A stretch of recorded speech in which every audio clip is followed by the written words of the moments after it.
विद्यार्थियों, आज हम क्लास सप्तम की सिविक्स का 6ठा अध्याय संचार माध्यमों को समझना, इसको हम लोग समझेंगे। संचार माध्यम में क्या है, तो इसमें मुख्यतः मीडिया की बात कही गई है। हम लोग का देश आज़ाद हुआ 15 अगस्त 1947 को और 26 जनवरी 1950 को देश में लोकतंत्र की स्थापना हुई। और जब से लोकतंत्र की स्थापना हुई तो हमारे यहाँ शासन के 3 प्रमुख अंग हैं, जैसा कि आप जानते हैं, कार्यपालिका, व्यवस्थापिका और न्यायपालिका। और 3 स्तंभ पर यह देश टिकी हुई है। और वहीं हम लोग एक और स्तंभ, जिसे चतुर्थ स्तंभ कहते हैं, उसे मीडिया कहते हैं। इसमें आम जनता की बातों को उभारने का कोशिश किया जाता है, जनता की बातों को सरकार तक पहुंचाने का कोशिश किया जाता है। हम सुबह उठकर जब पेपर देखते हैं या घर में टीवी रेडियो देखते हैं तो यही है मीडिया। इसके बिना आदमी आज की तारीख में रह ही नहीं सकता। दिन प्रतिदिन मीडिया का विस्तार अधिक से अधिक होते जा रहा है, इसका स्वरूप बदलते जा रहा है। यहाँ पर जैसा कि दिया गया है, संचार माध्यमों को समझना। हम लोग इसको समझेंगे। पहले संचार क्या होता है। संचार, तो संचार और मनुष्य का संबंध जब से मनुष्य है इस धरती पर तब से है। संचार अपनी बातों को दूसरों तक पहुंचाना। और जैसा कि हम लोग समाज में रहते हैं, मनुष्य एक सामाजिक प्राणी है। अरस्तु ने कहा है कि मनुष्य एक सामाजिक प्राणी है और यदि कोई अकेला ही रहता है तो वह या तो देवता है या शैतान है। कहने का मतलब है कि समाज में मनुष्य अकेले रह ही नहीं सकता है। और जब रहेगा तो अपनी बातों का, विचारों का आदान प्रदान होगा, संप्रेषण होगा, एक दूसरे की भावनाओं को समझेंगे। इस प्रकार हम कह सकते हैं कि संचार वह तंतु है जो समाज के विभिन्न घटकों को आपस में जोड़ता है, मनुष्य को मनुष्य से। और संचार के कारण ही मनुष्य अगर प्रकृति से भी जुड़ता है तो कहीं ना कहीं वो संचार हो रहा है। समाज से लोग जुड़ता है, किसी समूह से हम जुड़ते हैं तो किसी न किसी संचार के बदौलत ही। और यह संप्रेषण यदि नहीं होगा तो सामाजिकता टूटने लगती है।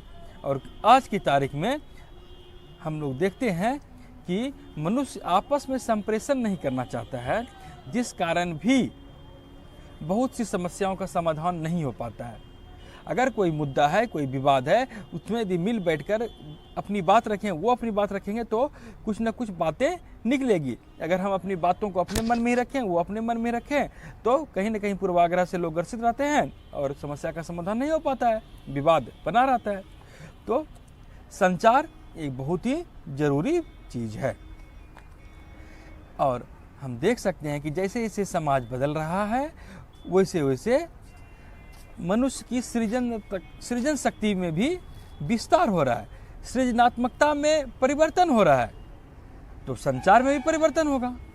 ये संचार सदा से इस समाज में रहा है, इसमें कहीं कोई सोचने वाली बात नहीं है। अब देखिए, आज की तारीख में हम पेपर देखते हैं, टीवी देखते हैं, रेडियो देखते हैं, ये सब है। और पहले क्या होता था, एक दूसरे से दूसरे जगह पहुंचाने के लिए क्या करते थे, बात तो हर हमेशा कहीं ना कहीं मैसेज तो भेजते ही, हम लोग सब दिन भेजते हैं। किसी न किसी प्रकार का शासन व्यवस्था तो रहा ही रहा है।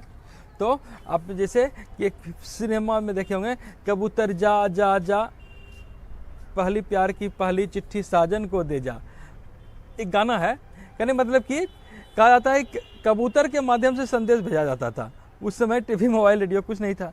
आज तो व्हाट्सएप तुरंत कर देते हैं, मैसेज पहुंच जाता है। खैर, तो यहाँ पर कहने का मतलब यह है कि जो जनसंपर्क एक आदमी दूसरे से करता है, सरकार लोगों से करता है, तो कहीं ये मीडिया उसका क्या बन जाता है, साधन बन जाता है। और यह सब दिन रहा है।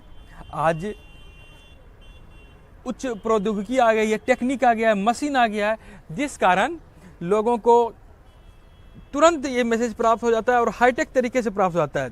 और ये पहले भी रही है, सब दिन ये रही है हमारे समाज में। और पहले कैसे रहा है, तो इससे कुछ सोच सकते हैं पहले कैसे रहा है, सोचेंगे। खैर, तो एक पीढ़ी दूसरी पीढ़ी को देती रही है, कैसे, तो लोकगीत के माध्यम से, लोक नृत्य के माध्यम से, जनजातीय नृत्य के माध्यम से, कठपुतली, कथा, कीर्तन, वार्ता, उत्सव मना के, पर्व मना के, शिलालेख, शिलालेख समझते हैं, पत्थर पर लिखा हुआ रहता है, लोक कलाएं, इन सब माध्यम से भी संचार होता आ रहा है। और ये परंपरागत माध्यम था वो, और अभी आधुनिक माध्यम है। पहले लोकनाट्य, लोक नाटक, लोकगीत सब चला करता था, आज ये मोबाइल सबका स्थान ले लिया है। आज डाटा का खेल होता है, अगर आपके मोबाइल में डाटा नहीं है तो आप दूसरे से कटे कटे से महसूस करते हैं। अच्छा, अब यहाँ पे हम लोग देखते हैं थोड़ा सा और कि संचार माध्यम को समझना। एक होता है माध्यम, मीडिया, और ये माध्यम क्या है, तो ये माध्यम, मीडियम का अर्थ हुआ माध्यम, और मीडियम है एक वचन, माध्यम किसी के द्वारा, और इसका प्लूरल, इसका बहुवचन हो जाता है मीडिया। और इसका मतलब है कि इस मीडिया के माध्यम से, माध्यम और मीडिया, मीडिया मतलब बहुत सारा तकनीक वहाँ पर जाता है, टीवी, समाचार पत्र, रेडियो, मोबाइल, या आज के समय में मेल, सोशल मीडिया, ये सारा चीज़ आ जाता है।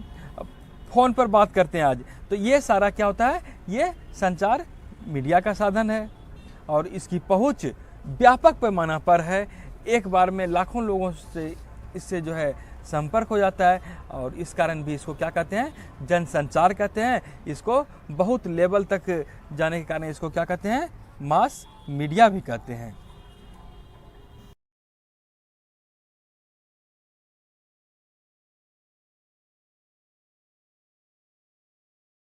यहाँ पर हम लोग देखेंगे संचार माध्यम और तकनीक। ये संचार आप समझ गए, माध्यम समझ गए, और ये तकनीक देखते हैं हम लोग। देखिए, संचार माध्यम के बिना आज का जीवन का कल्पना नहीं किया जा सकता है। और टीवी, इंटरनेट आजकल ये ज़्यादा माध्यम में आ गए हैं। और प्रौद्योगिकी, नया नया मशीन आया, नया नया टेक्निक आया है, जिसके कारण क्या है ना कि सब चीज़ में बदलाव हो रहा है, विस्तार हो रहा है। अखबार, टेलीविज़न, रेडियो, ये सबसे इसमें विशेष तकनीक का उपयोग करके एक बार में कई जगह हम लोग अपनी बातों को पहुंचा देते हैं। अच्छा, यहाँ पर हम देखते हैं टीवी है, जैसे कि हम लोग, आप नाम सुने होंगे प्रिंट मीडिया का, तो जो प्रिंट होता है, जो छपता है, वो हो गया प्रिंट मीडिया। जैसे उसमें पेपर, पत्रिका, ये सब आ जाएगी। और इलेक्ट्रॉनिक मीडिया, इसमें क्या हुआ, टीवी, मोबाइल, रेडियो, ये सब इलेक्ट्रॉनिक मीडिया में आ गया। और आजकल नए प्रचलन में आप नाम नहीं सुने होंगे, वेब मीडिया, वेब पोर्टल। उसमें टीवी तो में बिना इंटरनेट का चल जाएगा, लेकिन वेब के लिए आपको आपके मोबाइल में डाटा रहना चाहिए। पोर्टल लोग खोल लेता है और फिर अपना बात वहाँ से जो है संप्रेषण करता है। तो अच्छा, तकनीक का विकास हुआ है, इससे मशीन को बदलकर अत्याधुनिक बनने से संचार माध्यम में लोगों तक पहुंचाने में विस्तार हुआ है। पहले ऐसा नहीं होता था, लेकिन धीरे धीरे अभी आप देखते हैं कि कहीं नेता का रैली होता है, तुरंत वहाँ पर लाइव टेलीकास्ट होता है, क्रिकेट मैच होता है, लाइव होता है। तो बहुत पहले ऐसी व्यवस्था नहीं थी, लेकिन धीरे धीरे ये व्यवस्था बनती जा रही है, बनी। अच्छा, अभी की तारीख में स्थिति यह है कि टेलीविज़न के बिना, मोबाइल के बिना जीवन ही बेकार लगने लगता है। अच्छा, आप टेलीविज़न देखते हैं तो वहाँ चित्र कैसे आता है, तो सैटेलाइट और केबल का जाल बिछा हुआ है, उसके माध्यम से वो चित्र में देखने को मिलता है। और टीवी पर बच्चों का पसंदीदा कार्टून होता है। और ये कार्टून जानते हैं कहाँ बनता है? ये अधिकतर कार्टून अपने देश में नहीं बनता है, तब कहाँ बनता है? तो जापान या अमेरिका में बनता है। तो ये मीडिया की कहानी आपने देखा किस तरह जो है कहीं से बैठकर कहीं का जो है चित्र हम देख लेते हैं। अच्छा, आप यहाँ पर एक चित्र आपको दिखाते हैं कैसे जो है टेलीविज़न का आविष्कार हुआ। उसके पहले टाइपराइटर था। और अब आप बताइए कि टेलीविज़न का आविष्कार किसने किया था? इसका चित्र हम आगे दे रहे हैं, इसका जवाब आप तैयार करेंगे।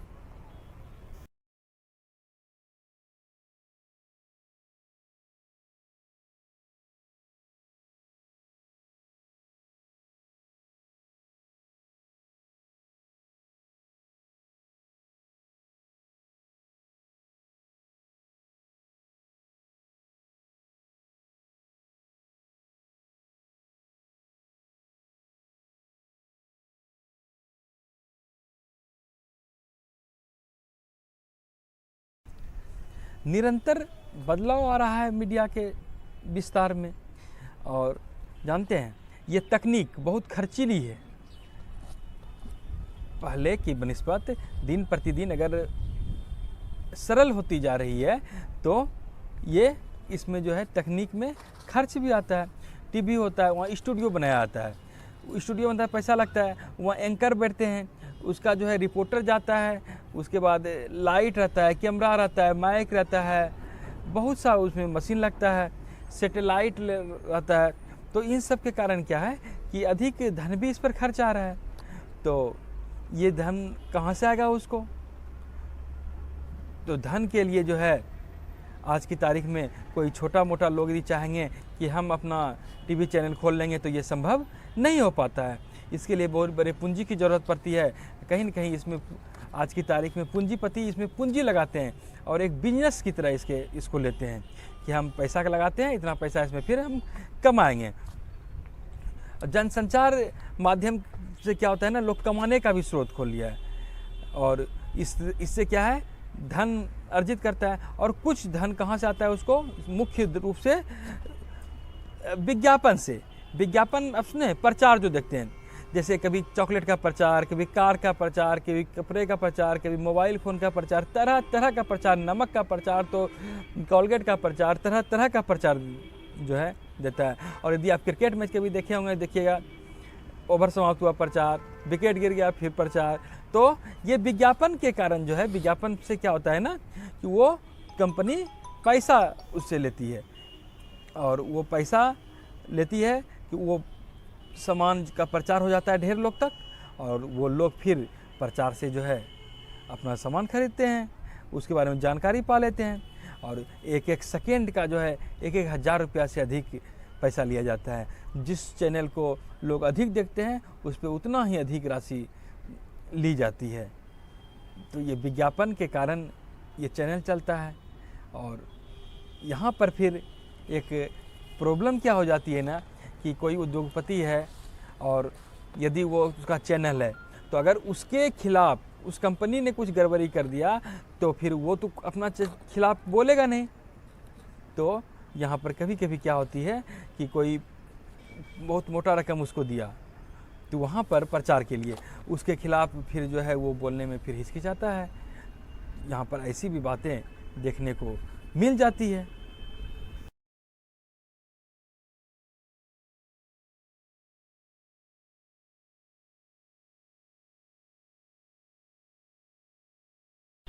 अब हम यहाँ पर देखेंगे संचार माध्यम और लोकतंत्र।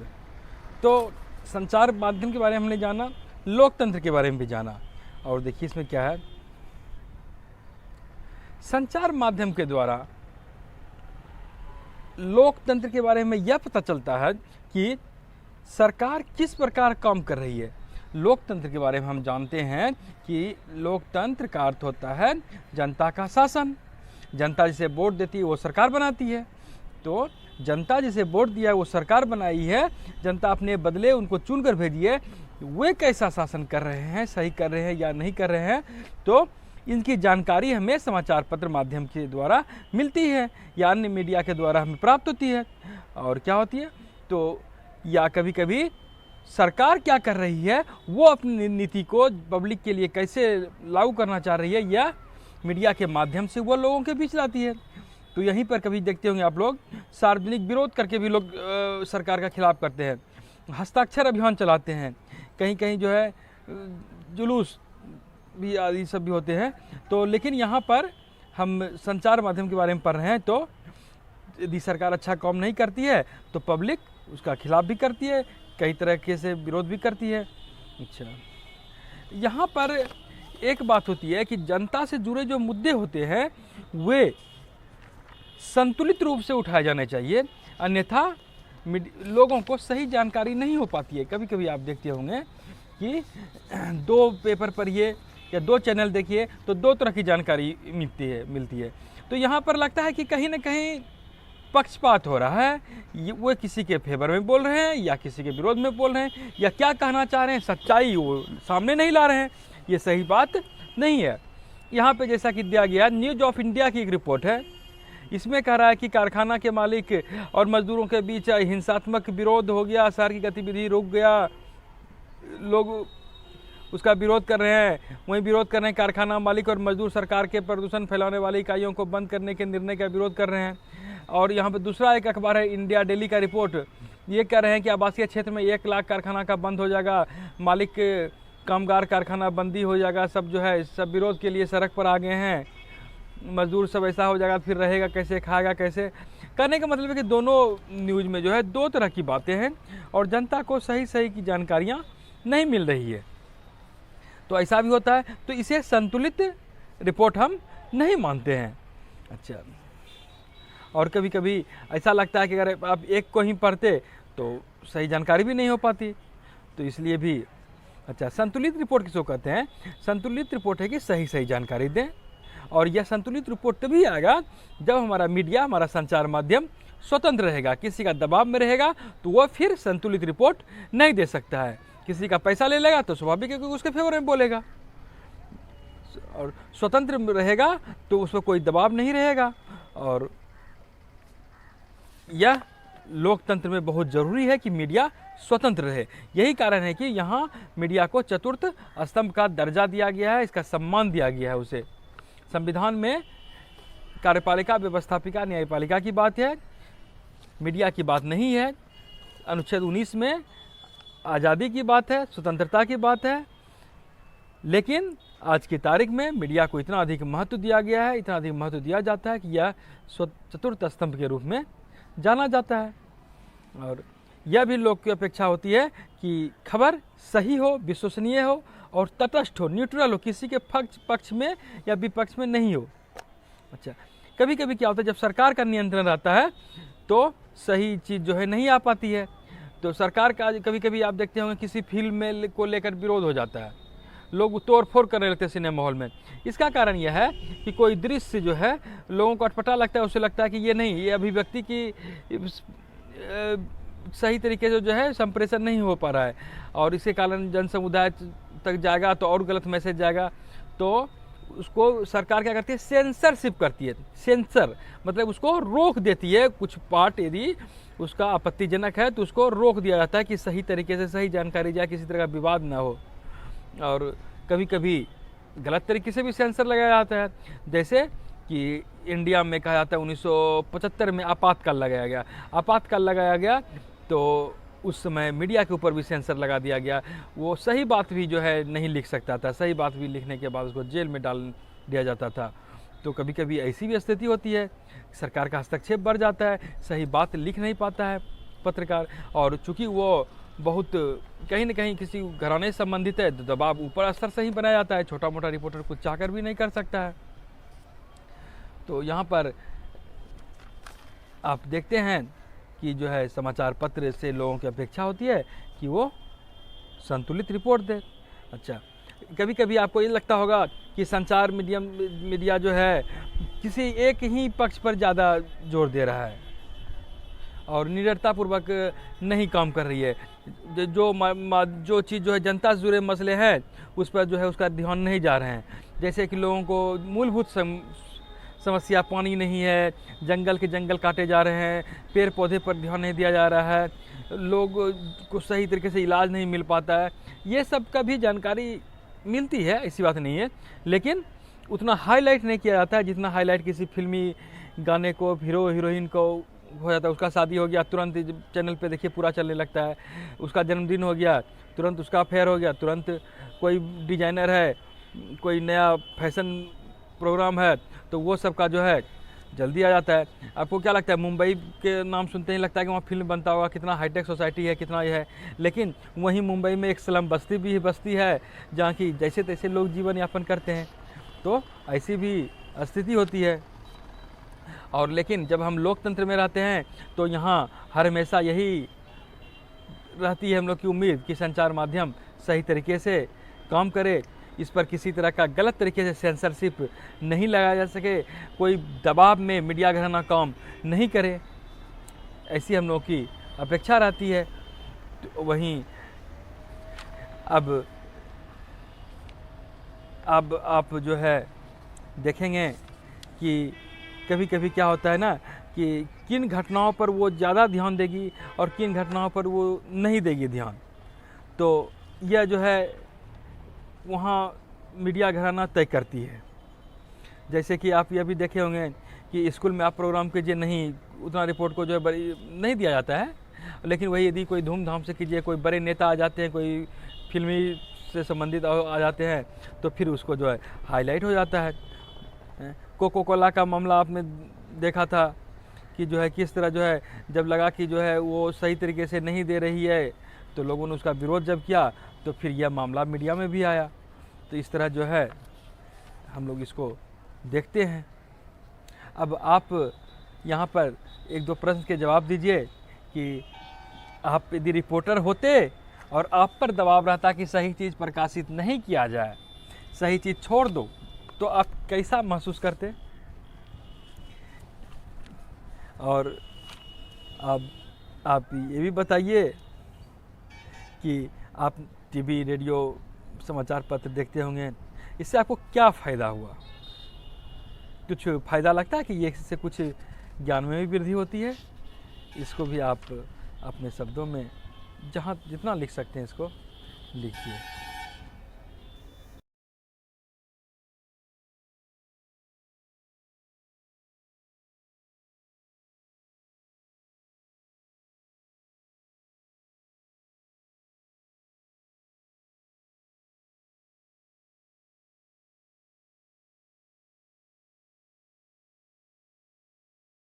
हम सबों के घरों में टीवी है और टीवी चलते रहता है, हर कोई टीवी देखते हैं, बच्चे बड़े। तो लगता है कि जो है यहाँ पर दिया गया है कि टीवी हमारे साथ क्या करता है और हम टीवी के साथ क्या करते हैं। तो एक तरह से जो है दुनिया को देखने की एक खिड़की की तरह है टीवी। इसके माध्यम से हम लोग दुनिया का दर्शन कर लेते हैं और कई तरह के कार्यक्रम इसमें चलते हैं। जैसे कोई सीरियल, सास भी कही बहू थी, दिया बाती, ऐसे बहुत से सीरियल हैं जो टीवी पर चलते रहता है।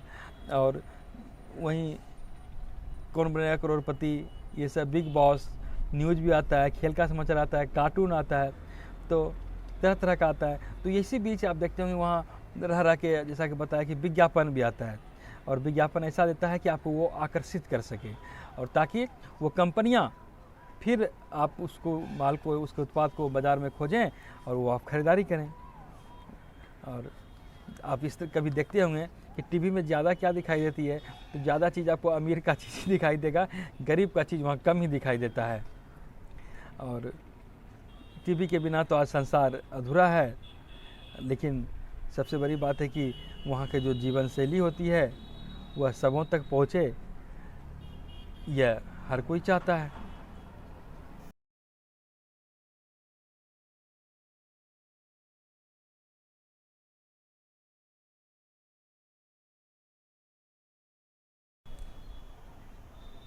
स्थानीय संचार माध्यम, इसमें देखते हैं हम लोग कि किस तरह जो है संचार माध्यम छोटे छोटे जो बड़े स्तर के होते हैं, छोटे छोटे मामले में जो रुचि नहीं लेते हैं।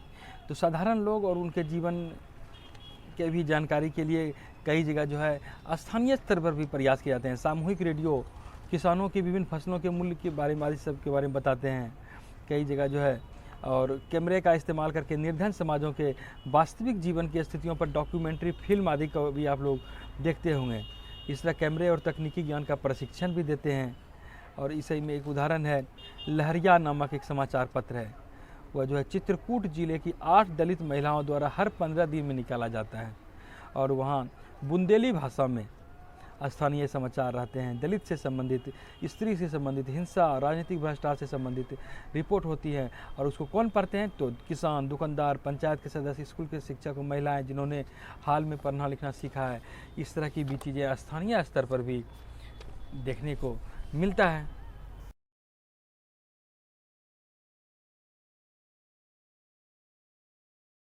यहाँ पे एक है सामाजिक विज्ञापन।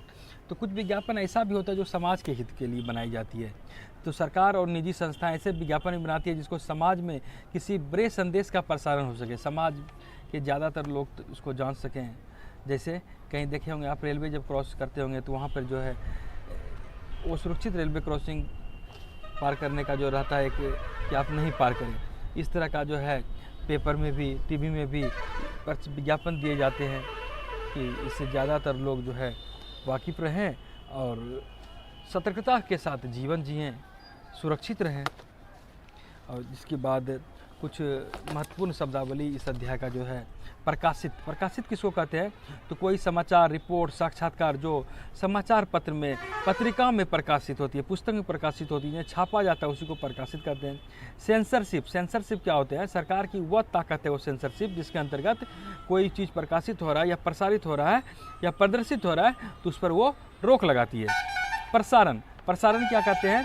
रेडियो में कोई चीज़ या टीवी में प्रसारित होता है वो मैसेज, जिसको कि हम लोग जानते हैं, सुनते हैं या देखते हैं, बहुत बड़े लोगों तक इसका प्रेषण होता है, वहाँ तक पहुँचता है। सार्वजनिक विरोध क्या हुआ? तो इसमें विशाल संख्या में बहुत से लोग एकजुट हो जाते हैं और खुले रूप में अपना विरोध करते हैं, जैसे रैली आयोजन, हस्ताक्षर अभियान, सड़कों को अवरुद्ध कर देना, ये सब सार्वजनिक विरोध हुआ।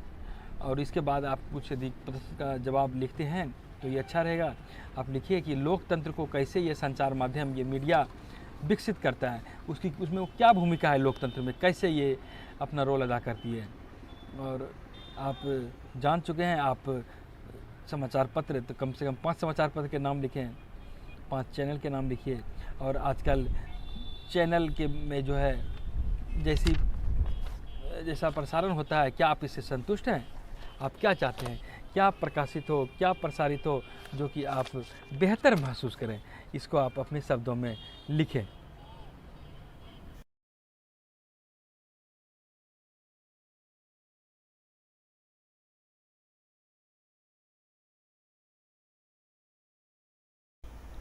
आपका एक किताब का अध्याय तो समाप्त हो गया। अब यदि कुछ और विशेष जानकारी इसके बारे में आप प्राप्त करना चाह रहे हैं तो इसके बारे में हम यहाँ पे बताना चाह रहे हैं। तो जैसे कि ये पत्रकारिता होती है, ये मीडिया होती है, इसका मुख्य रूप से उद्देश्य क्या होता है, इसके बारे में कुछ हम लोग अतिरिक्त जानकारी प्राप्त कर रहे हैं। तो इसके बारे में आप भी जानें तो ये आपके लिए भी हितकर रहेगा।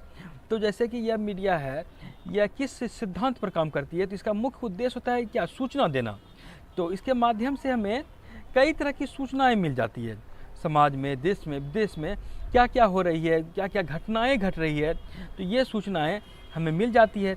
जनता को सरकार की नीतियों के बारे में और सरकार की नीति जनता तक पहुंच जाती है। तो ये हुआ। दूसरा होता है क्या? इसका उद्देश्य है शिक्षित करना।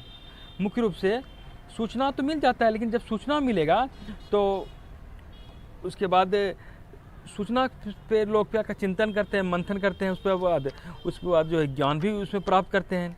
और कहते हैं कि पत्रकार जो होते हैं जनता के आँख तथा कान होते हैं। पत्रकार जो देखता है, सुनता है, उसे लिखता है या इलेक्ट्रॉनिक माध्यम से आप तक पहुंचाता है। तो इस तरह यह शिक्षित भी करता है, ज्ञान में वृद्धि करता है और इसके माध्यम से मनोरंजन भी होता है। मनोरंजन करना भी इसका एक उद्देश्य है। मनोरंजन रेडियो तथा दूरदर्शन में आप देखते होंगे डांस या गायन, पत्रिका में इस तरह की बातें होती है, तो इससे मनोरंजन भी होता है। इसका क्षेत्र को देखें तो कितने तरह की पत्रकारिता होती है? तो 3 तरह की पत्रकारिता होती है। जैसे प्रिंट पत्रकारिता, आपने देखा कि जो प्रिंट होती है, जो छपती है, समाचार पत्र, पत्रिका, ये सब। और एक होती है इलेक्ट्रॉनिक मीडिया। इलेक्ट्रॉनिक मीडिया में क्या होती है? रेडियो, टीवी, सिनेमा, ये सब इलेक्ट्रॉनिक पत्रकारिता के अंतर्गत आता है। और एक होता है वेब पत्रकारिता। वेब पत्रकारिता ये आधुनिक पत्रकारिता है। ये इसमें क्या होता है? वेब होता है, इंटरनेट से होता है आदान प्रदान, इसके बारे में और बता रहे हैं। और वीडियो होता है इसमें मुख्य रूप से।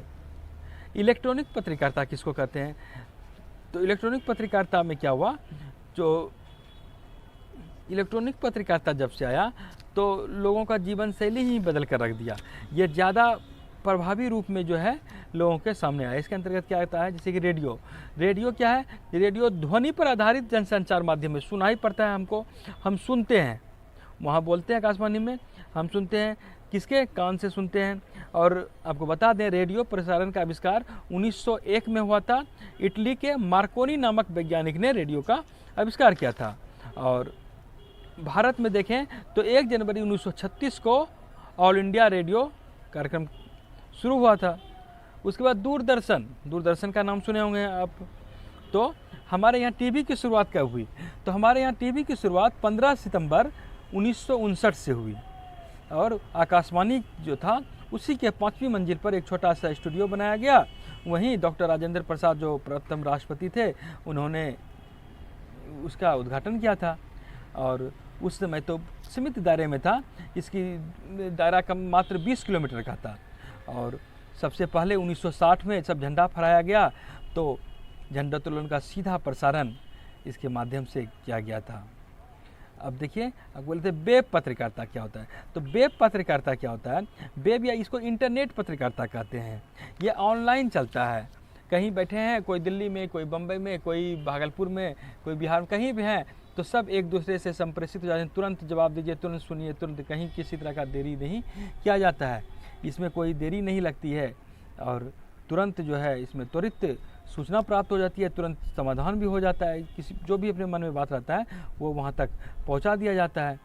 और हालांकि इसमें ये खर्चीला भी है अभी के समय में। एक होता है वीडियो पत्रकारिता। वीडियो पत्रकारिता क्या होता है? तो वीडियो के माध्यम से कोई भी समाचार पत्र आज देखिएगा या कोई पत्रिका समूह है, तो हर कोई चाहता है कि वीडियो के माध्यम से हम लोगों तक पहुँचें। और इसके कारण क्या होता है ना, वीडियो पत्रकारिता की शुरुआत अपने देश में 1987 से मानी जाती है। और वीडियो पत्रकारिता के चक्कर में कभी कभी आकर्षक, मनोरंजक और कई तरह के सनसनीपरक, उसको कहिए, उस तरह के से न्यूज बनाकर लोगों तक पहुंचाने का प्रयास किया जाता है। एक होता है फोटो पत्रकारिता। फोटो पत्रकारिता क्या होता है? यह फोटो रिपोर्टिंग है। कभी कभी क्या होता है, ये पूरे समाचार पत्र में अगर फोटो नहीं रहेगा सब बेकार हो जाएगा। तो फोटो का रहना बहुत ज़रूरी है। फोटो से ही जो है ना, एक तरह से समाचार पत्र का वो खिड़की है। फोटो से ही पता चल जाता है कि जो है कि क्या वो कहना चाह रहा है। तो ये होती है। उसके बाद एक होती है विज्ञान पत्रकारिता। विज्ञान पत्रकारिता में क्या होती है? वैज्ञानिक खोज जो हो रहा है उसके बारे में लोगों को तक जानकारी मिलती है और कैसे जो है अधिक लोग वैज्ञानिक विषय में रुचि लें, इसकी संदर्भ में इस पर जो है दिया जाता है ध्यान। एक होता है राजनीति आधारित पत्रकारिता। तो जो राजनीति से जुड़े विषयों पर लिखता है, कभी कभी जो सत्ता पक्ष होते हैं उसी के फेवर में लिखता है, जो विरोधी होते हैं उसके विरोध, कभी कभी एक खास पक्ष को लेकर जो है वो अपना राय जनता के बीच परोसते हैं। तो राजनीतिक पत्रकारिता हुई राजनीतिक दलों के लिए। कभी कभी जो है होता है कि केंद्र में जिस सरकार है उसी के फेवर में बोल रहा है, या राज्य सरकार है उसी के फेवर में बोल रहा है, उसका विरोध नहीं कर रहा है, तो उसी की नीति को चला रहा है। तो हालांकि ये गलत चीज़ है, लेकिन ऐसा भी होता है। तो यही हुआ। और कभी ये साहित्य पत्रकारिता। तो साहित्य क्या है? साहित्य भी जो है समाज का दर्पण माना जाता है और पत्रकारिता साहित्य की ही एक विधा है। पत्रकारिता साहित्य की ही एक अविभाज्य विधा है। तो क्या होती है? तो पत्रिका और पत्र का उद्देश्य क्या होता है? सामाजिक, राजनीतिक, धार्मिक, सांस्कृतिक विकृतियों का पर करारा प्रहार करे और राष्ट्र को एक नई दिशा मिले। साहित्य का भी तो यही उद्देश्य होता है। और इस तरह जो है मुझे उम्मीद है कि आपके ज्ञान में वृद्धि हुई होगी और आप अन्य तरीके से आज भी जैसे मीडिया से कोई भी तो अछूता है नहीं और सबको इसके बारे में जानकारी है, लेकिन हर किसी की उम्मीद होती है कि सही जानकारी आप तक